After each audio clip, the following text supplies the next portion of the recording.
Assalomu alaykum kanallarımız hurmatli obunachilar, hurmatli do'stlar. Bugungi videomizda Urganch tuman Tandirchida Faraon to'yxona yakira yerdasizlar. Yo'lam yaqin, yo'la bir 150 metr, 100 metr yurishsizlar ko'pi bilan. Shuning ajoyib tayyor xonadonlarimiz bilan tanishib o'tamiz. 4 ta hovli joyimiz bor, sotiladigan remontdan chiqqan. Hurmatli vatandoshlar, kelib, ko'rib, ustida savdosini qilib olaverasizlar. Aldalar istashga bo'lgan, ko'chasam, kanalizatsiya chiqqan, fasad qismi travitin bo'lgan, alifalla qilingan, tarnovlar ham o'rnatilgan azizlar. Gazsiz suvdan muammosi yo'q. Xonadonimiz tayyorlab beriladi, hurmatli vatandoshlar. Menda juda ishlar bor, shular ham qilib beradilar. Bu yerning demir ishlar qo'yilgan. Bismillahirrohmanirrohim deb giramiz. Kelgandan dalonimiz bo'ladi. Dalonimiz azizlar enini 360, uzunasini 7 metr kattalikda tushgan. Chap qismimizda bu yerda rakovina mestalari, bu rakovinalar ham registrlar ham qo'yib beriladi. Katyol ham qo'yiladi azizlar. Registr katyolari hali qo'yilmay, endi qo'yib taxlab beriladi. O'ng tarafda sizlar bedam registr toshkalari bor, rozetka qulshaptirlar ham qo'yiladi. Bu yerda sizlar elektrika avtomatlarining mestasi ekan. Hali endi qo'yib berdi ekanlar o'yajdan. Patolog qismi natijoy, kanizlar qisilgan, ishli MDF ishladan sizlar.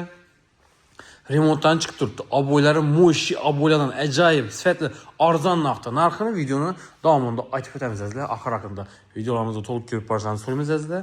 Bu yerda zal bo'ladi, zal ham yine 320, uzunasi 6 metr kattalikda zal qismi bo'ladi. Azizlar, sal qarangroq ko'rib turgan bo'lsa, uzr so'raymiz. Hozir svet yo'q sababli sal ko'mroq chiqishi mumkin. Bu yerda meni registrlar, toshkalari bor, registrlar qo'yiladi polni, taq holatda bo'ladi. Lyustralar ham qo'yib beradilar, pilosini azizlar.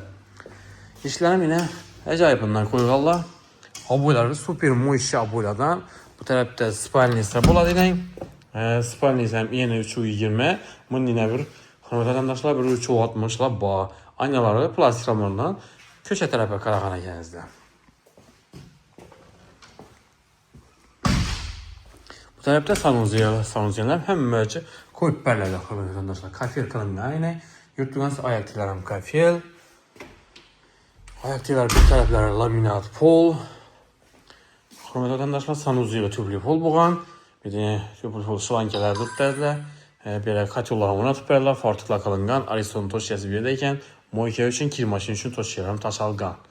Hurmatli vatandoshlar. Bu yerda yana dimoqxo'j joylari, aynalar ham ajoyib rammadan qo'yganlar. Hurmatli vatandoshlar. Orqa tarafida yana shuning mestasi bor, 130 kvadrat metrli xonadonimiz ekanizlar. Bu tarafda 3-xonasi.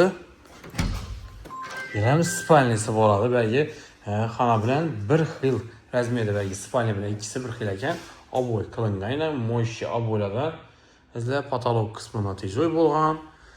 Aynalari plastik ramlardan, hurmatli vatandoshlar, piloslar o'rnatilgan. Gaz, suvdan muammosi yo'q. Hurmatli vatandoshlar va sizlar xonadonimizda joylashgan mesta poloshniyasini eslatib o'tsak, Urganch tuman Tandirchida yo'la yaqiningizda, yo'la bir 100 metr yurib chiqsangizlar, marshrut o'tib turibdi, 300 marshrути. Gaz, sular VIP, magazindan muammosi yo'q. Hovlijamiz yanında magazinlar ham bor, marshrut o'tib turibdi. Bog'cha, maktab ham bor shu atrofda. Ajoyib mestada, yo'la yaqin yerda shuning 4 ta hovlijamiz bor. Kelib, xolangizni savdolashib olishlaringiz mumkin.